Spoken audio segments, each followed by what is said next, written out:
Hello and welcome to Sam's on Wrestling, and this is our Lockbox series. It is a series where me and Sam get to be negative for a change, which is very rare, but we're trying to improve wrestling. What it is Vince's Lockbox. You know that thing he said, and we want to know what was inside, we don't know what's inside. Apparently what was in it is bad wrestling tropes, storylines, and things from history that we want to get rid of. So it's from current, from old, and we're going to get rid of it, and that's what we're going to do today, Sam. How are you feeling about it? I'm feeling bad because of the thing I have to talk about. It makes me feel icky. Icky, icky. Yeah, You'll understand. Yes, I will absolutely get it. But we want to know, first of all, what's in your lockbox? What sort of things would you wish to get rid of from wrestling? One day, we would love to do a few episodes from your guys' lockboxes. We want to know what you would want to get rid of in history. So far, all I've been given is Ringside Renaissance want to get rid of the Wyatt Six. That is literally it, permanently. I get it. I understand it too. So, please don't forget to like, share, and subscribe to the channel, and let's go and find out what Sam is going to put into his lockbox. Baby Sam, what is icky sticky for you? So I kind of had a roundabout list of things that I didn't like, and then I realised I could just do a conglomerate and just combine them into two words. Okay. So what I was thinking of was like silly camera stuff, like zooming in for like a chair shot. You know when someone's and they have to go whoa whoa for no reason. Are you just putting Kevin Dunn in? That's exactly what I'm doing, Sam.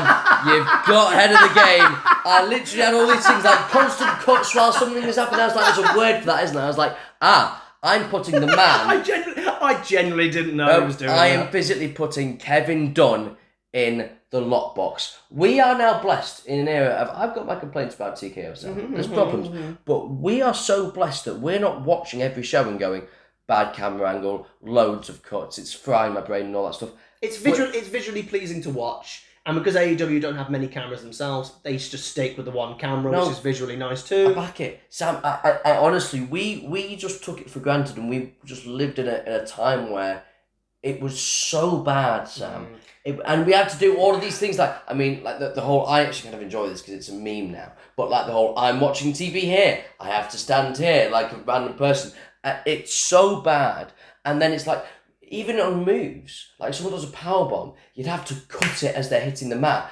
I'd watch like old WCW stuff, and you watch it and you just watch the powerbomb happen on one camera. I'd be like, oh, that's actually really cool. I actually really enjoyed that. It's amazing how refreshing watching something so simple. Yeah. It's incredible. It's like, oh, you showed me the move. Now, I get what he was trying to do. He was trying to protect a move and make it look more devastating. What I hated is when they would like go high and then come in faster, that would be a slow, and then into fast. Or the hilarious one when they showed someone else filming the cameraman and he was doing the chair shots and he was going up and down and up and down. Now, let's make something clear here about Kevin Dunn. The problem with Kevin Dunn wasn't actually that he was a bad producer, bad director, is the fact that he'd been doing it too long. Same with Vince, yeah. And when you watch Kevin Dunn stuff from like the early 90s, WWE goes from this dark, dingy thing, and it's suddenly lit beautifully. He starts doing things like talking to the Titantron that had never been done before. He had someone looking over somebody's shoulder on the Titantron. He did these wonderful things that had never been done before. But then you realise he grew up in the new age of stuff. So he was the innovator. He was the new guy.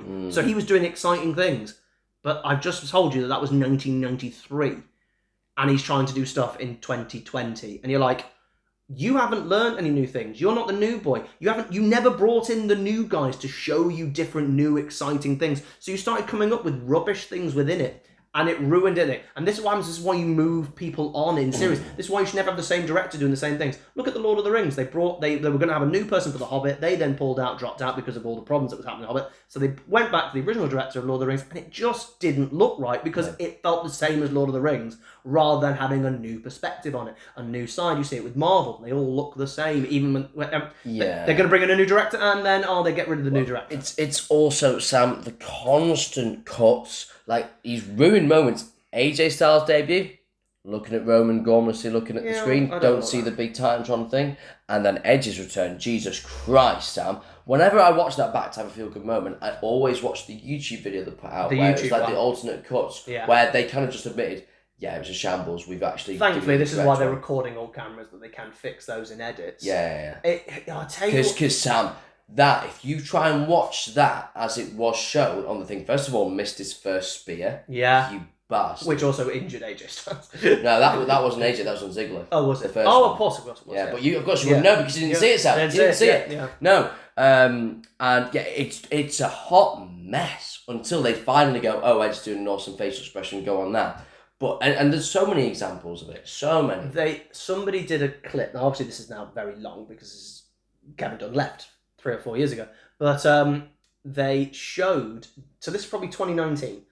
An episode of Dynamite, an episode of Dark, an episode of SmackDown, an episode of Raw, and they did 1 minute.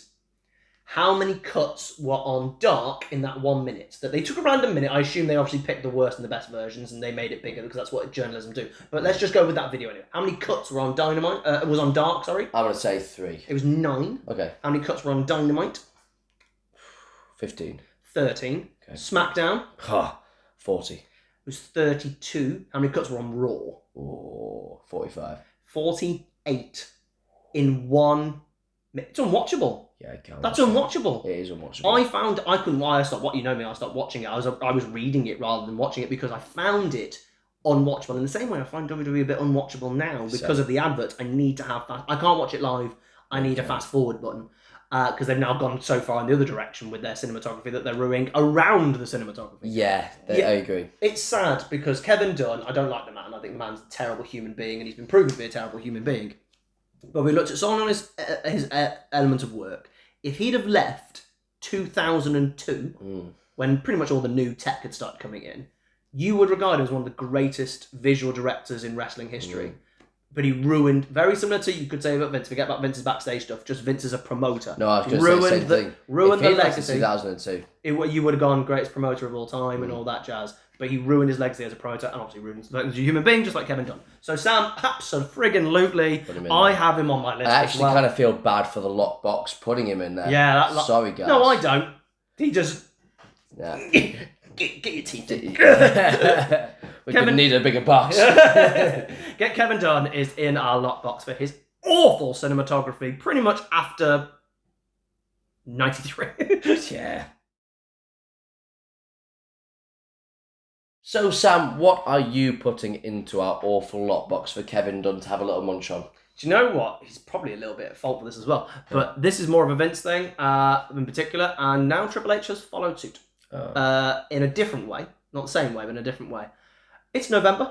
What pay-per-view do we at November, Sam? Survivor Series. It is pointless Survivor Series matches. Survivor Series matches can be one of the best things on a show. If you put a stipulation in it, such as someone being fired or people get to run Raw or whatever, it's exciting, it's dynamic, it's new, it's fun. You can even throw it as war games. I don't like war games, but if you actually have the groups who are actually feuding against each other, that's great. But I reckon I can pick out about 5 of them, and Survivor Series has been going since like 80-something. There are so many matches of, here are 5 heels, here are 5 baby faces, match.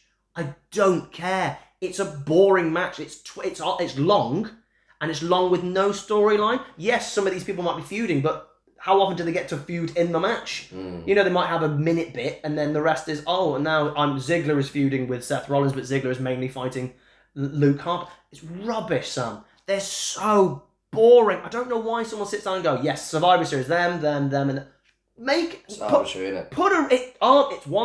binary. It's even worse. It's binary. And War Games is in the exact same boat. Every single year there should be one War Games match. And every year they do one with the female, one with the male, because it has to be equal. We have to have equality here. And they're going, but it's not equal. Just make a good show. There's been 3 War Games matches, right? And the first year the men needed it. The women did not. They were thrown together. The second year, the women needed it. And the men did not. The men's was even worse than the year before with the women. Yeah. And then the year after, the women were even thrown together even more. And the men needed it. And you just stop it. You're going to start off on a whole different rant, but it's the fact that equality means, we'll just go tokenism. The men are having this, so the women get this. It's like, no, just do a good women's storyline. Yeah, it doesn't have to be copy and paste War Games. And I get maybe you're trying to get value for money for your cage. But Money in the Bank, fair enough. Royal Rumble, King of the Ring, fair enough, because those are tournaments, and then we've agreed that one should get Money in the Bank one year and one should get King of the Ring the next year. Yes. So at least it becomes, instead of having to book 2 storylines at the same time of the same story. Like everyone was talking about Naomi and Steph, and everyone's going to cash in, and everyone kept pretty much saying they're going to cash in on the same night, because they're going, you are running the same story at the same time. It's impossible to be different. And that is a problem with tokenism, but that is not what I'm talking about here, because Survivor Series then started having women having their matches, and there was even worse. They had divas versus undivas, and the divas era. And you're like, oh god, these are awful. Like, and some people get eliminated from a kick, a drop kick, a spine buster, a clothesline. I genuinely love and detest the Survivor Series matches. Vince wanted to get rid of this pay-per-view, and I went, Vince was almost like blaming the Survivor Series match. No, Vince, it's you. Yeah, it is you. You've abused it and misused it, and now you're blaming the concept. Survivor Series can be so flexible. You can have so many different things with the survival concept, and yet you just waste it continuously. They did 3 in a row. Well, let's go 5 in a row, technically. 2001, the invasion ending, massive match. 2002, they technically didn't have one. 2003, then they had Austin's match. But even Angle versus Brock, that felt like a big deal, because even though it was a thrown together thing, they were picking teams, they were finding teams, they were trying to cultivate a team, and ended up having a feud against each other because of that. So even though that just is on my verge of not liking it, at least they were built around it rather than thrown together, and they had a tag team match or a fatal 4-way on the night before Survivor Series. Then in 2004, we had the winners get Raw to defend Raw. There was one on SmackDown, pointless. And then 2005 was the first Raw versus SmackDown when it mattered. It's a big deal, yeah. Because back then they hadn't gone together, bar the odd interpromotional WrestleMania match, and obviously the Royal Rumble and King of the Ring 2002. Yeah. And that's it. Well, the draft had barely happened. They did one draft. One night as well. They had one draft. And so literally they had not come together, so it actually mattered. When they started doing Raw and SmackDown later, I hated them. People go, oh, we should bring them back. And I'm like, oh, you were a child when they did Raw and SmackDown. They were the worst things ever because they were boring. Because guess what? The next year, they'd already swapped teams. Well, also, the next night, I didn't mean anything, but agreed, they just swapped teams. Ray would fight SmackDown one year, then he's on Raw, etc. Boring. So for me, Sam, I'm actually just going to get rid of... I want to get rid of Survivor Series matches in general and War Games matches in general because, quite frankly, they're general. So I'm going to say misused and pointless, effectiveless, unnecessary Survivor Series matches is what I would like to put in the lockbox. Fair enough, Sam, as long as you make that distinction, because a belting 5 and 5 they are some of the greatest of all time. Some of the greatest matches of all time because they matter. Absolutely. And this month we are doing our 5 favourite and 5 worst Survivor Series matches, and I'm pretty certain we'll name probably the same 5 maybe. Worst would be interesting, but that is what's happening. So thank you very much for joining us. They are going into our lockbox. What would you put in your lockbox? As I said, if you give a few in the comments, put it onto me on Twitter or on TikTok. We will potentially do an episode on them, just like we do with our controversial take. Thank you very much for joining us. Please don't forget to like, share, and subscribe, and we will see you next time. With a chest up and down, and up and down, and up and down, and up and down. Who will survive? Probably Randy Orton.